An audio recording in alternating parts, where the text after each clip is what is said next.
Hello, it's Legend of All 101 here once again, bringing you another Season 3 breakdown of American Gods. This one's episode 3 by Storydive. Hey, you know what to do. Thumbs this video up, share the video, subscribe to the channel, press the notification bell, all the good stuff. And remember to follow me on Twitter, Instagram, right beneath me, right down here. If you want to get to me or send me any details, just anything. And yeah, subscribe, like, share Storydive's content because this guy's amazing. So yeah, so let's get into this show. Tell me you guys are ready. 5, 4, 3, 2, 1. Let's go. This is Storydive, back again, reviewing and breaking down another episode of American Gods, this time Season 3, Episode 3, titled Ashes and Demons, which is likely a reference to the 1958 Polish film Ashes and Diamonds, and some of the more demonic forces that are brewing in the series. Although we're in the 3rd episode now, it does still feel like the season is gestating and setting things up that will come into play later, but there were some interesting moments in this episode, and some moments that I'm not entirely sure of in terms of what they mean for the rest of the season. I'm going to give you my thoughts and theories anyway, so let's get started. The episode opens in 1765, West Pennsylvania. This all-female family of what I assume are Greek immigrants are having a pretty tough time farming. One of the daughters appears to be ill, so the mother decides to call on an ancient goddess. Using this book about ancient rituals, she recreates an ancient ritual dedicated to the Greek goddess of the harvest, Demeter. First by sacrificing this pig and spreading its entrails around the field. This is a version of the ancient rituals associated with Thesmophoria, which is a 3-day ancient Greek harvest festival dedicated to the goddess Demeter, to ensure both human fertility and prosperous agriculture. It was also traditionally a female-only affair, which explains why this all-female family is able to summon the goddess Demeter. During this festival, pigs were sacrificed to the goddess. The remains of the pig were then scattered on the fields, like you see here, although usually they were buried. In other Greek or Roman rituals, the remains are sometimes burned. There is also the form of divination called haruspicy, which uses the entrails of an animal, but that's not what she's doing here. As we can see, she created an altar out of mud, and on top of this she has placed what's called a corn dolly, which is a type of effigy or fetish used in Europe to represent the spirit of the harvest. In this case, it's clearly an effigy of the goddess Demeter, and in fact, the effigy itself becomes Demeter. A young Demeter appears before this woman, and in the background we can see that the field is growing at a rapid rate, so apparently the ritual worked. Wednesday now has Demeter's address, so as he prepares to go see her, he hears on the news that 4 members of Blood Death, the Viking death metal band, were killed, and the lead singer Johan, played by Marilyn Manson, says, "Whoever is responsible shall answer to the god of justice in Asgard." Referring to the god we were introduced to last episode, Tyr, who is a god of war as well as justice and order. However, there seems to be something a bit suspicious about 4 members of Johann's band suddenly dying. I suspect he himself was involved in this, perhaps even sacrificing his own band members. We finally pick back up with Laura, who we haven't seen since the 1st episode when she tried to give the coin back to Mad Sweeney, but simply died as soon as she let go of it. At first she appears to be in some kind of underworld elevator, an elevator to hell, but actually it's not hell, rather she ends up going to purgatory. Purgatory is a Christian concept, mostly Catholic, but as we can see there are people here from different religions.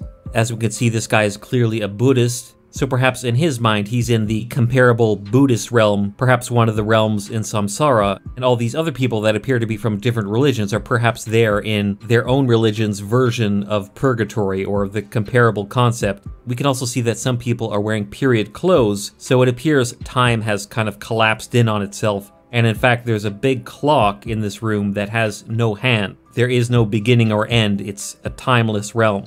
Back in Lakeside, the search for Allison McGovern begins. By the way, I love that design of Purgatory. I love that design. That design is so dynamic, man. I love it. Whoever created that, thumbs up. Hinzelman hands out analog cameras because she says she's afraid of the internet and says she will develop the film. While this is all going on, overhead we can see Wednesday's ravens, Hugin and Moonin, flying toward him. He and Cordelia are at the Haven Glen retreat, which Wednesday assumes Demeter owns because he last knew her as a very powerful goddess. He ponders what gift he should give to her. pig's entrails or calla lilies? Whether it should be pig's entrails, which again is a traditional offering to Demeter, or calla lilies, which are named after a Greek word for beauty, kalos. In Greek mythology, these flowers also come from the goddess Hera, but were brought to Earth by Hercules. However, once Wednesday goes inside the retreat, he soon discovers that it is a mental institution, and she's there because this is the only place where people are crazy enough to worship the old Greek Olympian gods, at least in America. So as a goddess, she has definitely seen better days. Wednesday later makes a reference to Jim Morrison from The Doors, saying they would worship the Lizard King here. In the background, we can see more corn dollies, and on that small tree, we can see what might be pomegranates, which is likely a reference to Demeter's daughter in Greek mythology, Persephone, who ate pomegranates in Hades. Another subtle Easter egg is that in the background... That's the thing with American gods, your eyes have to be everywhere. If your eyes are not everywhere, you're missing out. Easter eggs everywhere in this show. Everywhere, every season, every episode, everywhere. And I love that. Vivaldi's The Four Seasons plays, and specifically the movement for spring, which is likely a reference to the seasonal goddess Demeter, and Demeter refers to Wednesday as Ofnir. I don't own this place, Ofnir. Which is another one of Odin's many names. They seem determined to get as many of them as possible into the series. Ofnir means the inciter, or possibly the inspirer. In this scene, Shadow finds a feather, which could be from the Thunderbird, but given its size and color, it may also be one of Wednesday's ravens. While Shadow and Marguerite chat, he sees she has a book by Herodotus, the ancient Greek historian, another reference to ancient Greece, and Shadow meets her youngest son, Leon. So it seems Marguerite still has one son, although what I think is her older son, Sandy, seems to be missing. Back at Bilquis's New York apartment, she's pondering her decision to consume Bill Sanders, the tech CEO, which she did last episode. It doesn't seem to be sitting right with her, and I'm actually not sure exactly why. Although looking at his phone, she realizes that he has a granddaughter and is probably feeling a bit guilty about consuming him, even though he was a real dick, let's be honest. Someone appears to be breaking into her apartment by literally sawing the lock off. So she grabs these peacock feathers, which I'll get back to later, in which she has a sort of hook weapon. As Shadow is pondering these old records of Lakeside and beginning to realize that there's a pattern of missing children, perhaps this is even Marguerite's first son, he falls asleep and returns to the supermarket where he saw the Orisha Yamoja in the previous episode. This time he sees Bilquis on the cover of these magazines. Each of them is referencing an important black female historical figure, but on the covers we can see it's actually Bilquis's face. Then he hears what is possibly Bilquis saying, "Come find me, Shadow Moon." He turns toward the freezer, and in the reflection of the freezer he can see three Orishas dancing. Going left to right first, there is the Orisha or goddess Aye, also called Age, played by the actress Karen Glave. Aye is a goddess of wealth and prosperity, as well as economic growth. Next to her there is the Orisha Oshun, played by Horizon F. Guardiola. She is a goddess of water, rivers, fertility, and love. And next to her is the Orisha Yamoja, or Yamaya, who we saw on the magazine cover last episode, played by Bridget Ogundipe. Yamoja is also associated with waters and the creation of life. I want to clarify a bit from my last episode breakdown. I said she is a goddess of rivers and the Ogun River in Nigeria, which I believe is more so true in West Africa. However, in Brazil and Cuba and the West Indies, she is thought to be more of a mother of the seas rather than the rivers. But I believe the perception of Yamoja is slightly different depending on the area. I am far from an expert on this, so I would love any feedback from people who understand Yoruba culture and Yamoja in the comments below. Shadow is drawn in by these three Orishas and finds himself in the freezing cold, almost like the ancient Norse side of his psyche. If I was to make a guess about what the supermarket represents, it seems to be an area where he's connecting with some of his ancestors, who I believe will be the Orishas, and that would also imply that he's related to Bilquis, but I don't know if that's true, that's just a guess. Cordelia forges a marriage certificate so that Wednesday can get Demeter out of this mental institution. Cordelia says, "You said you two were married in 1779, but I thought you must have meant 1979. Of course, he probably actually meant 1779, which is not long after we saw Demeter in the opening sequence. That was likely her introduction to America. And if we are to believe Wednesday, they actually did get married at some point, although he hasn't seen her in 250 years. Before Wednesday goes into the retreat, Shadow gives him a call. Because he saw Bilquis in his dream, he feels the need to go visit her, and Wednesday gives him her address in New York. He also mentions that something happened with Technical Boy. Shadow asks him how he knows this, and of course he looks at his ravens. That's how he knows. Wednesday also makes a quick Shakespeare reference saying, "How sharper than the serpent's tooth it is to have a thankless child," which is a line from King Lear, but I have to suspect the serpent he's referring to is the world serpent, Jormungandr. Also, Cordelia is a character in King Lear.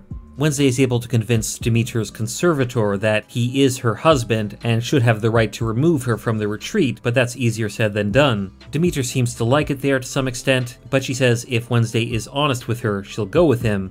I think that concept is quite difficult for Wednesday, being honest. She then says that Wednesday has become old and desperate, but asks him what he's desperate for, and he doesn't answer. What are you desperate for? Likely it's survival.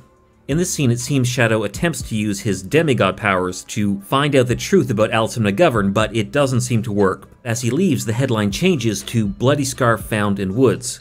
In Purgatory, Laura is chased by this black void monster into this room where an AV guy and 1940s usher girl, who are there for no apparent reason, show her the VHS tape of her life. She can barely even watch it, and in her usual angry fashion, she just ridicules these two beings and says she already knows that she's to blame. She recounts a story in which she supposedly helped her father cheat on her mother, and at first takes ownership of this. However, No, those two guys, or the woman and the older guy, they're not there for no reason.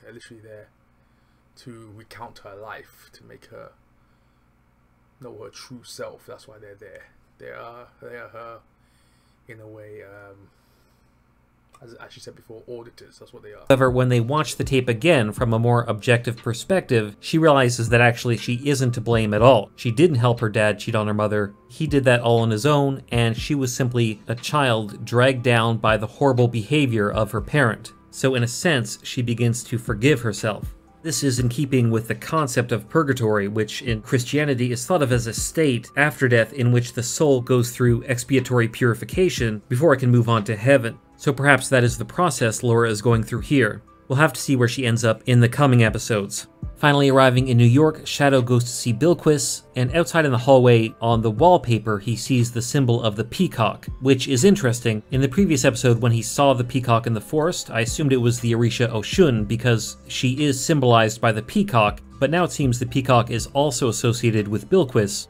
Actually, I'm now suspecting it's Melik Taus, or the peacock angel of the Yazidi religion. The Yazidi are an ethnic group indigenous to Upper Mesopotamia, in what is today northern Iraq. I don't know that they have any connection to Bilquis, but in the series the origin of what is today Yazidi religion, now suspecting it's Melik Taus, or the peacock angel of the Yazidi religion. The Yazidi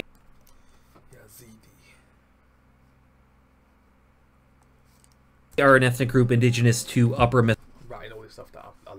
researching all of this. Mesopotamia, in what is today northern Iraq. I don't know that they have any connection to Bilquis, but in the series the origin of Bilquis is a little bit mysterious. Or it could be a reference to the Greek goddess Hera, the wife of Zeus, who created the peacock from the hundred-eyed giant Argus. In the last season we saw Argus before his power was sort of absorbed by the new gods, so it could be a reference to him as well. But again, these are guesses at Bilquis's connection to the peacock. I think they will bring up Oshun's connection to the peacock later, so perhaps it's something Bilquis and Oshun have in common.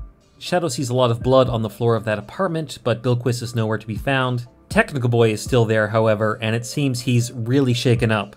In the preview for the next episode, episode 4, there's a clip where Technical Boy says to Shadow, "I think I might have figured out what went on here." So the mystery of what happened in this room will definitely be a subject of that episode. It also seems based on the preview that Shadow will go hunting for Bilquis, who is in some kind of a prison. Who or what put her there, I'm not exactly sure, but the best guess would be they're connected to the new gods. It also seems that Wednesday will reconnect with Johan, the lead singer of the Viking death metal band, and they are going to get into a bit of a scuffle with the guys in this bar.